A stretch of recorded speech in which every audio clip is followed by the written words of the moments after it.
Nobody can stop this flow. Hallelujah. Hallelujah. Hallelujah. హల్లెలూయా.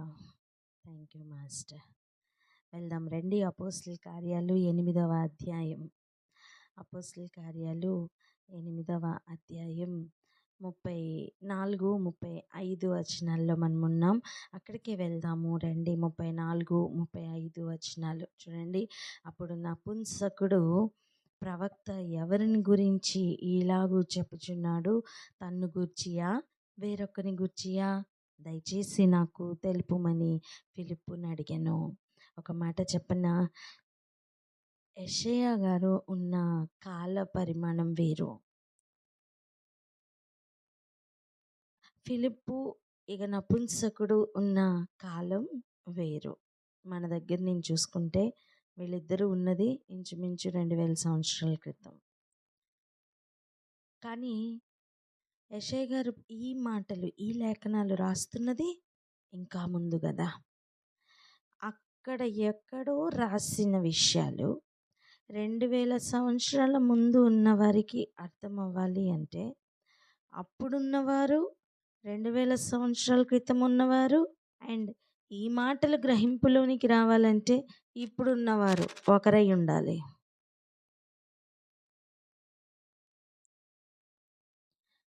వర్తమాన భూత భవిష్యత్ కాలాల్లో ఉన్నవారే దీనిని గురించి ఏకరీతిగా చెప్పగలరు. మిగిలిన వారందరూ భిన్నాభిప్రాయాలతో ఉంటారు. మరి అటువంటి వారు ఎవరండి? పరిశుద్ధాత్ముడు తప్ప. తండ్రి అనుమతించకుండా కుమారుడు బయలుపరచబడడు. కుమారుడు బయలుపరచబడాలంటే పరిశుద్ధాత్ముడు సహాయకుడిగా ఉండవలసిందే.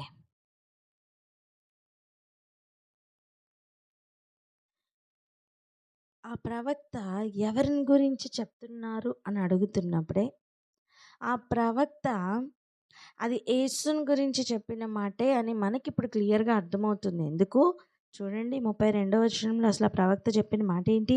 ఆయన గొర్రె వలె వదకు తేయబడెను. బొచ్చు కత్తిరించు వాని ఎదుట గొర్రెపిల్ల ఎలాగూ మౌనముగా ఉండునో అలాగే ఆయన నోరు తెరవకుండెను. బొచ్చు కత్తిరించు గొర్రెను గమనించండి. క్లీన్ షేవ్ చేస్తుంటే చేపించుకుంటుంది, ఏమే కానీ మాట్లాడదు. అయ్యో నా స్కిన్ అంతా తీసేస్తున్నారు అట్లా ఏమన్నదండి. ఆయన దీనత్వమును బట్టి ఆయనకు న్యాయ విమర్శ దొరకకపోయెను. ఆ మాట గమనించారా? ఎంతగా తగ్గించుకున్నారంటే అవును, అంతగానే తగ్గించుకున్నారు. న్యాయ విమర్శ ఆయనకు దొరకలేదట. ఆయన సంతానమును ఎవరు వివరింతురు? ఆయన జీవము భూమి మీద నుండి తీసివేయబడినది. ఇటువంటి మాటలు రాస్తున్నప్పుడు ప్రవక్త రాయాలన్నా అది పరిశుద్ధాత్మని సహాయం ద్వారా మాత్రమే.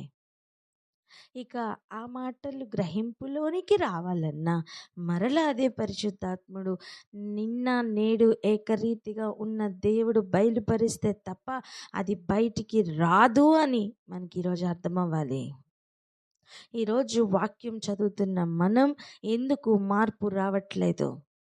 వాక్యం చదువుతున్న మనం ఎందుకు దాని ఆ శక్తిని ఆశ్రయించని వారిగా మారిపోతున్నాం? వాక్యంలో శక్తి లేదా? మరి ఎందుకు అది మన పట్ల క్రియ చేయట్లేదు? ఒక విత్తనాన్ని చూపించి దీనిలో ఒక పెద్ద మొక్క ఉంది అని చెప్పితే విత్తనాన్ని చూస్తే ఏం అర్థం కాదు.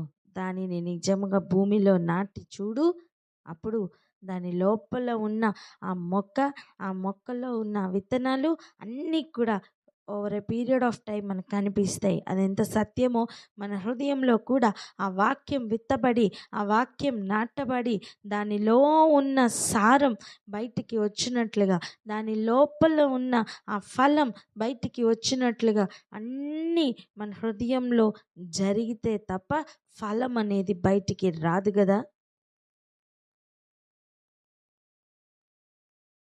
అలా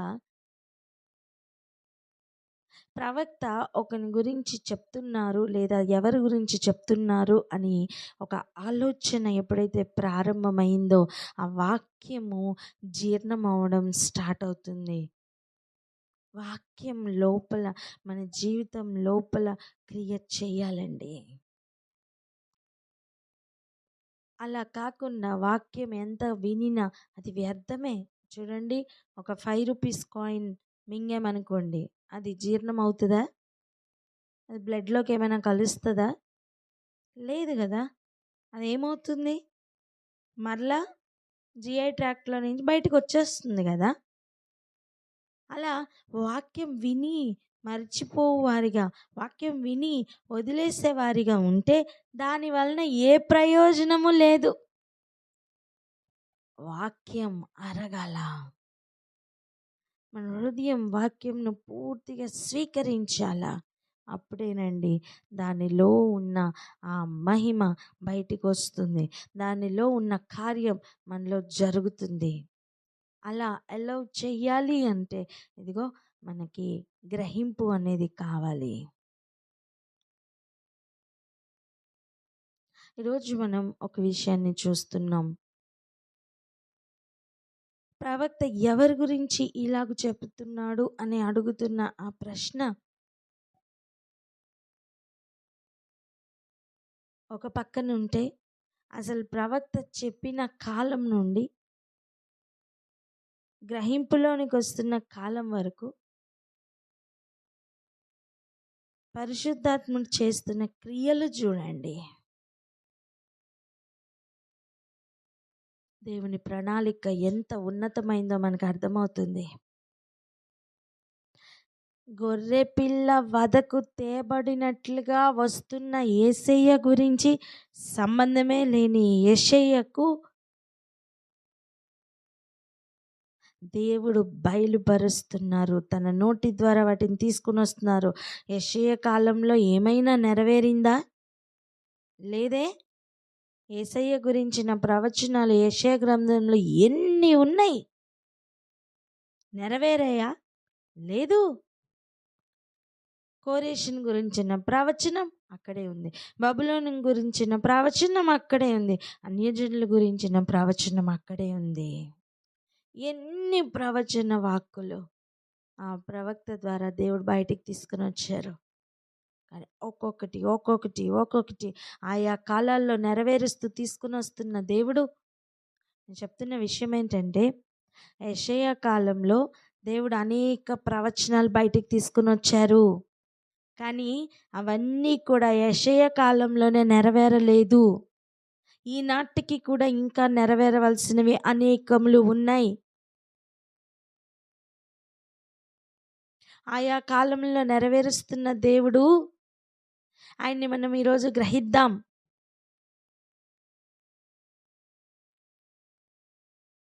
అప్పుడు ప్రవక్తతో రాయించిన అదే దేవుడు మరలా ఇప్పుడు 2000 సంవత్సరాల క్రితం ఉన్న ఈ బిడ్డలకు, ఎవరు, నపుంసకుడుకు ఇంకా ఫిలిప్పుకు అదే ఆత్మ నడిపింపు ద్వారా దేవుడు బయలుపరుస్తున్నారు. అప్పుడు రాసిన విషయాలు ఇప్పుడు బయలుపరుస్తున్నారు. అండ్ మధ్యలో జరిగిన క్రియలు లేదా కార్యాలు వివరిస్తూ, ఏం జరిగిందో, ఏం జరగబోతుందో, ఏం జరిగిందో అనుసరిస్తూ యేసుని పరిచయం చేస్తున్న అనుభవం అక్కడ మనం చూస్తున్నాం. హల్లెలూయా.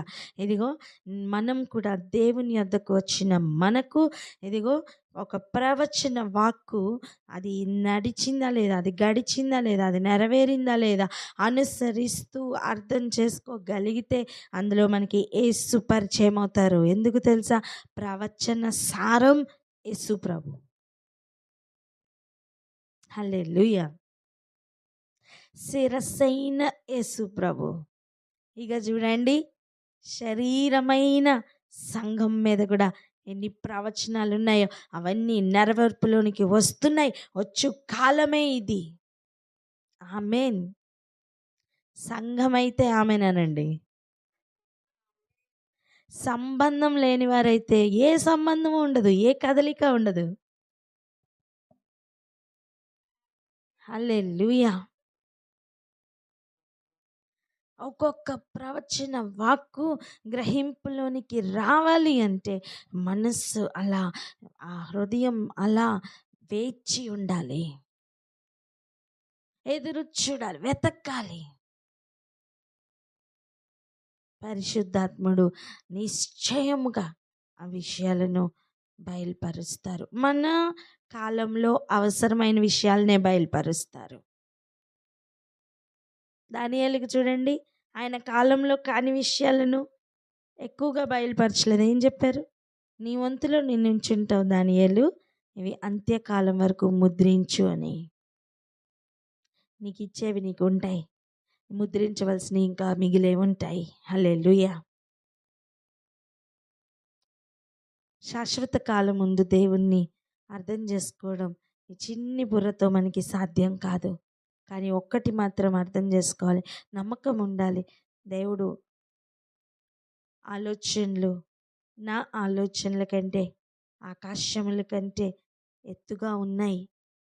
ఆయన ప్లాన్స్ అన్నీ కూడా అంత హ్యూజ్ ప్లాన్స్ అన్న విషయం మనకు అర్థం అవ్వాలి.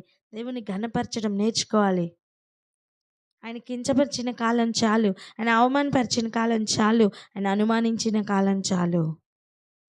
ఆయన ఘనపరుద్దాం. ఆయన అత్యున్నతమైన కార్యాలు, ఆయన ఆశ్చర్య కార్యాలు, ఆయన గొప్ప కార్యాలు అని గ్రహిద్దాం.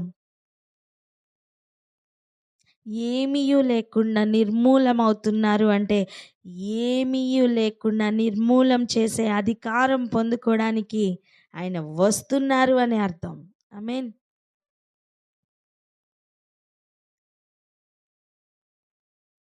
మరణం ఉంది అంటే పునరుద్ధానం ఉంది అని అర్థం.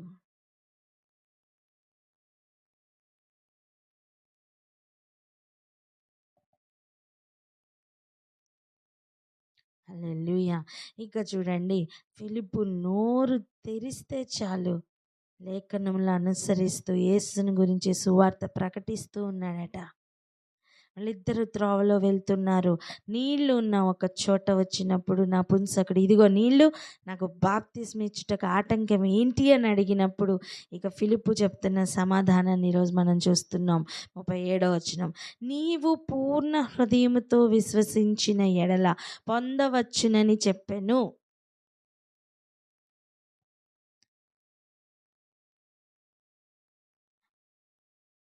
ఒకప్పుడు చెప్పిన ప్రవచనం, జరిగిన విషయం ఇప్పుడు తెలియచేస్తుంటే పూర్ణ హృదయంతో విశ్వసించిన ఒక హృదయం కావాలి. ఆల్రెడీ జరిగిన దాన్ని విశ్వసిస్తే జరగబోతున్న దాని మీద విశ్వాసం ఇంకా ఎక్కువ అవుతుంది. ఆమేన్.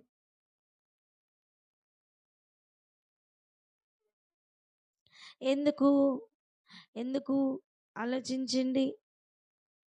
విశ్వాసం అంటేనే ఏంటి? నిరీక్షింపబడుచున్న వాటి యొక్క నిజ స్వరూపం కాదా? నిరీక్షింపబడినది దొరికితే నిరీక్షించడానికి ఇక విశ్వాసంతో పనేంటి? అసలు నిరీక్షణతోనే పనేంటి అంటే ఒక గ్యాప్ ఫేజ్ ఉంటుంది. నువ్వు నమ్ముతున్న విషయం పొందుకోవడానికి మధ్యలో ఒక గ్యాప్ ఫేజ్ ఉంటుంది. అది వేరే ఏదో కాదు, అది పరీక్షా కాలం. పౌలు గారు అంటారు, నా విశ్వాసమును కాపాడుకుంటుని. విశ్వాసమును కాపాడుకుంటంలో దేవుడు దాన్ని లెక్క చూస్తున్నారండి. అంతిపై అనువాడు కళ్ళెదురుగుండా చంపబడుతున్న కాలం నువ్వు నీ విశ్వాసాన్ని విడిచిపెట్టలే అని ఒక సంఘంతో చెప్తున్నట్లుగా మనం చూస్తున్నాం. చూడండి, పెర్గమాలో ఉన్న సంఘపు దూతకు రాస్తూ ఈ మాట రాస్తున్నారు. చూడండి 13వ వచనం, సాతాను సింహాసనమున్న స్థలంలో నీవు కాపురం ఉన్నావని నేనెరుగుదును, మరియు సాతాను కాపురమున్న ఆ స్థలములో నాయందు విశ్వాసి అయి ఉండి నన్ను గూర్చి సాక్షి అయిన అంతిపై అనువాడు మీ మధ్యన చంపబడిన దినములలో నీవు నా నామమును గట్టిగా చేపట్టి నా యందలి విశ్వాసమును విసర్జింపలేదని నేను ఎరుగుదును. బాబా ఏం లెవెల్ అండి అది! విశ్వాసాన్ని కాపాడుకుంటున్న ఒక లెవెల్ని చూడండి. నీవు పూర్ణ హృదయముతో విశ్వసిస్తుంటే బాప్తిసం తీసుకో. దాని అర్థం ఏంటి? జరిగినది చెప్పుతున్నప్పుడు చూపించిన విశ్వాసం జరగబోతున్న కార్యాల కొరకు నిలబడినట్లుగా చేస్తున్నది అదే విశ్వాసం. నీవు నీ పరిధిలో విశ్వాసం కలిగి ఉంటే దానిని దాటడానికి కావలసిన విశ్వాసమును వరముగా ఆయన ఇస్తారు. మన పిల్లలు వీడియో గేమ్స్ ఆడే కాలంలో గుర్తుందా? వాళ్ళ పరుగులో ఉంటారు ఓడిపోకుండా. అప్పుడు వాళ్ళకి ఎక్స్ట్రా పవర్స్ వస్తాయి. అప్పుడు వాళ్ళు ఏం చేస్తారు? వాళ్ళ స్కోర్ ఎలా వెళ్తుంది? ఇంకా సడన్గా పెరిగిపోతుంది, అధికమవుతుంది కదా. అలా ఈ విశ్వాసంను మనం చేపట్టి ఉండవలసిన విశ్వాసాన్ని చేపట్టి వెళ్తున్న సమయం నీకు ఆటంకాలు కలుగుతున్న ప్రతిసారి దాన్ని జయించడానికి కావలసిన విశ్వాసాన్ని ఆయన వరంగా జయిస్తున్న వానికి ఇంకా ఇస్తారు ఆయన. ఆమేన్. ఈ లెవెల్ మనకి అర్థం అవ్వాలి. పక్కనున్న లేదా వారితో ఉన్న వానికి అంతిపోయాను వానికి క్రీస్తు నామమును బట్టి మెప్పు రావట్లా, చావు దొరుకుతుంది, చంపుతున్నారు. అలాంటి కాలం అనేకులు వెనక్కి వెళ్ళిపోయే ప్రమాదం ఉంటుంది. కానీ ఈ సంఘంతో దేవుడు చెప్తున్న మాట, అటువంటి దినాల్లో కూడా నా నామమును బట్టి నువ్వు వెనక్కి వెళ్ళలా, నా నామమును గట్టిగా చేపట్టావు. హల్లెలూయా. నీ విశ్వాసమును నువ్వు విసర్జించలేదు. విశ్వాసమును విడిచిపెట్టుట అనేది విసర్జించుటతో సమానం. విడిచిపెట్టలా నువ్వు అని నాకు తెలుసు అంటున్నారండి. అంటే నీ పూర్ణ హృదయంతో నువ్వు విశ్వసించిన ఎడల అని అడుగుతున్న ఆ స్టేట్మెంట్లో ఉన్న ఆ ఇంటెన్సిటీ ఈరోజు మనకు అర్థం అవ్వాలి. ఎంతమంది గ్రహిస్తున్నారు? ఈరోజు సేమ్ ప్రశ్న మన ఎదురుగుండా వస్తే మన సమాధానం నోటితో కాదు, జీవితంలో చూపించాలి.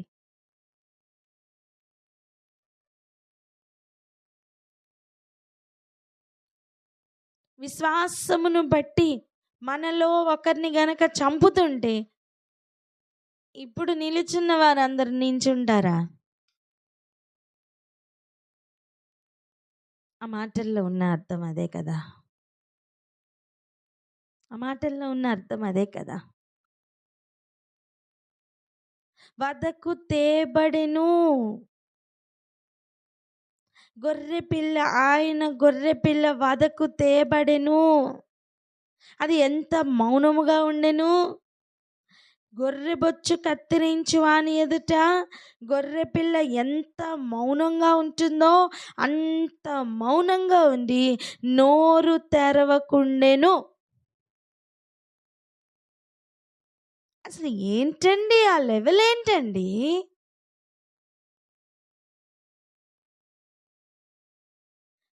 మనకి ఏమీ జరగకపోయినా మన నోరు ఆగదు కదా.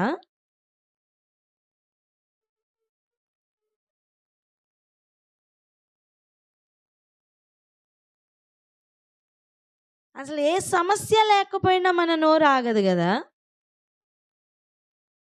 ఆయన స్తుతించవలసిన అదే నోటితో దూషిస్తూ ఉంటామే. మన ప్రవర్తన ఎంతగా మారాలో అర్థమవుతుందా? వధిస్తున్న సమయం కూడా నోరు తెరవని ఒక లెవెల్ కనిపిస్తుందా?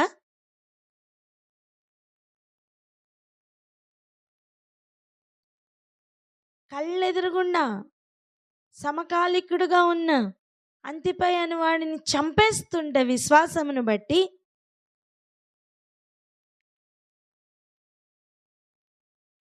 ఆయన నామమును బట్టి విశ్వాసమును విడిచిపెట్టకుండా ఉన్న లెవెల్ గమనిస్తున్నారా? గమనిద్దాం. మనం ఎక్కడున్నామో ఈరోజు మనకు అర్థం అవ్వాలి. మన విశ్వాసం ఏ పాటిదానిగా ఉందో ఇప్పుడు మనకు అర్థం అవ్వాలి. చిన్న గాలి వస్తే ఆరిపోయే దీపంలాగా ఉందా మన విశ్వాసం? అయ్యో ఆ లెవెల్ సరిపోదు నాన్న మనకి.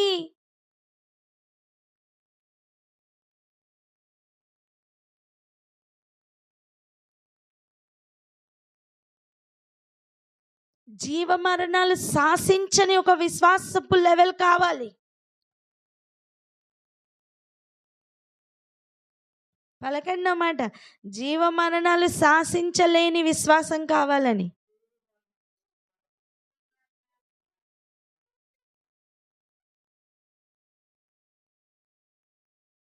హల్లెలూయా. అంటే జీవం నుండి మరణం వరకు ఉన్న మధ్యలో ఏదైనాను నీ విశ్వాసాన్ని కదిలించలేదని అర్థం. నీ పూర్ణ హృదయముతో విశ్వసించిన ఎడల అంటే సింపుల్ మాట కాదు. నీళ్ళల్లో దిగిన సందర్భం జ్ఞాపకం వస్తుందా? బాప్తిస్మం తీసుకున్న సందర్భం జ్ఞాపకం వస్తుందా? నువ్వు విశ్వసిస్తున్నావా అంటే నోటితో చెప్పామేమో విశ్వసిస్తున్నామని. ఈరోజు దాని అర్థం మన హృదయాల్లో అర్థం అవ్వాలి. ఆ మాట ఆ రోజు నోటితో చెప్పామేమో, కానీ ఈరోజు దాని యొక్క అర్థం పూర్తిగా మన ఎదురుగుండా ఎక్స్ప్లోర్ అవ్వాలి.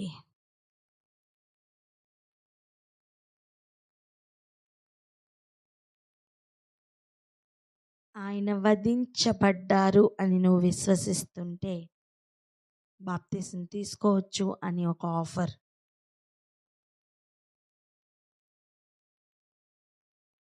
కానీ అక్కడ రాసిన శ్రేష్టమైన మాట చూడండి.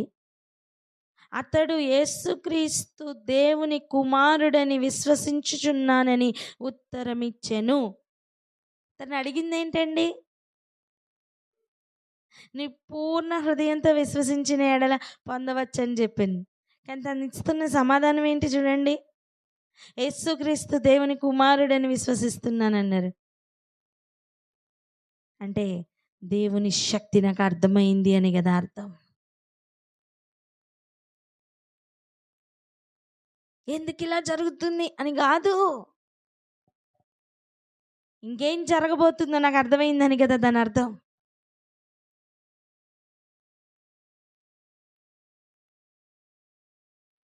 వదకు తేబడిన గొర్రె పిల్ల మాత్రమే అక్కడ కనపడలే. పునరుద్ధానుడైన యేసు ప్రభు, ఆరోహణమైపోయిన యేసు ప్రభు, మరలా తిరిగి రానయ్యున్న యేసు ప్రభు పరిచయం అయ్యారండి అక్కడ తనకి.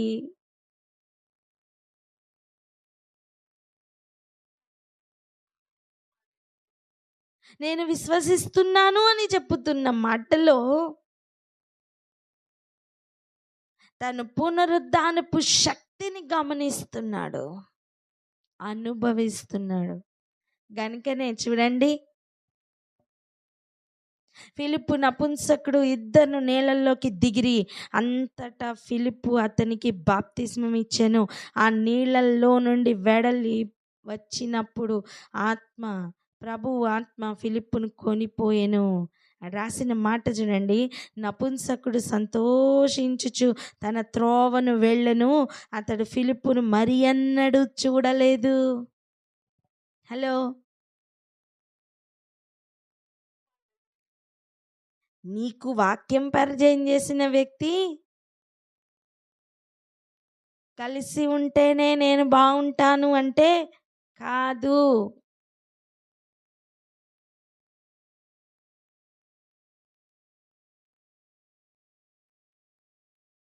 పూర్ణ హృదయంతో విశ్వసిస్తే ఇక ఆ వ్యక్తులు లేకపోయినా పర్వాలేదు, నువ్వు సంతోషిస్తూ ఆ త్రోవలో వెళ్ళగలవు. హల్లెలూయా.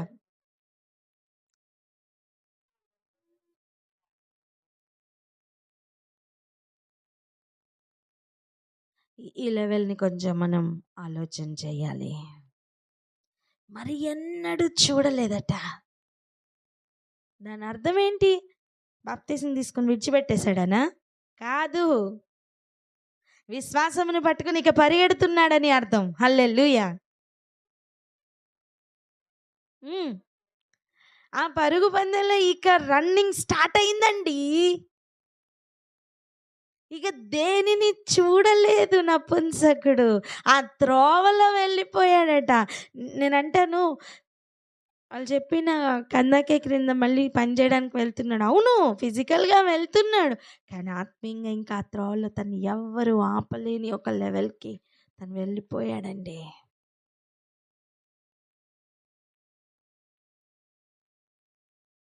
ఫిలిప్పుని మరి ఎన్నడూ చూడలేదట.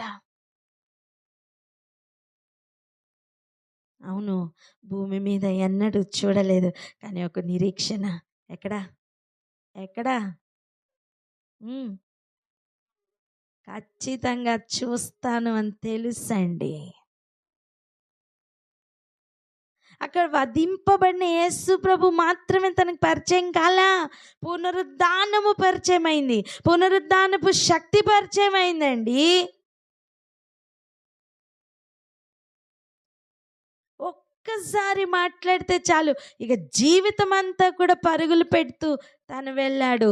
ఈరోజు నువ్వు ఎన్నిసార్లు వాక్యం వింటున్నావు, ఎన్నిసార్లు దర్శింపబడుతున్నావు, ఎందుకు త్రోవలో పరుగులు పెట్టలేకపోతున్నావు?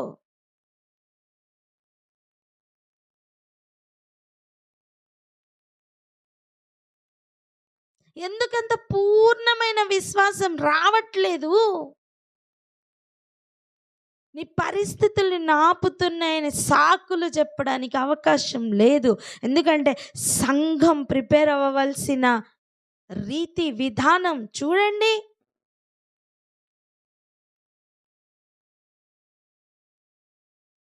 సంఘం ప్రిపేర్ అవ్వవలసిన విధానం అర్థమవుతుందా?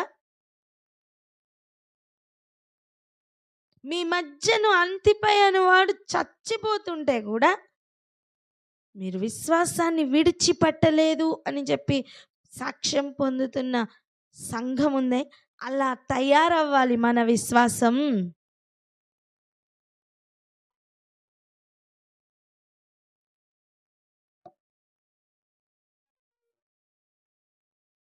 అర్థం చేసుకుందామండి, అర్థం చేసుకుందాం.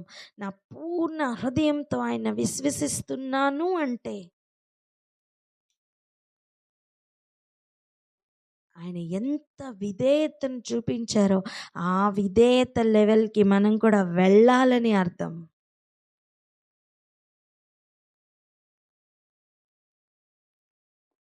సగం చచ్చిన వాడు ఎలా బ్రతుకుతాడు? మళ్ళీ పూర్తిగా చచ్చితే కదా పూర్తిగా బ్రతకడం సాధ్యం.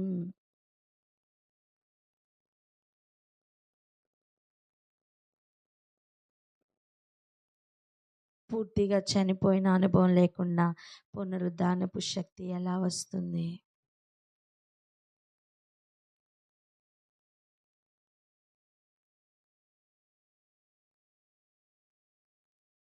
మరి ఎన్నడూ చూడకపోయినా సరే పరుగులు పెట్టిన అనుభవం ఉంది చూసారా?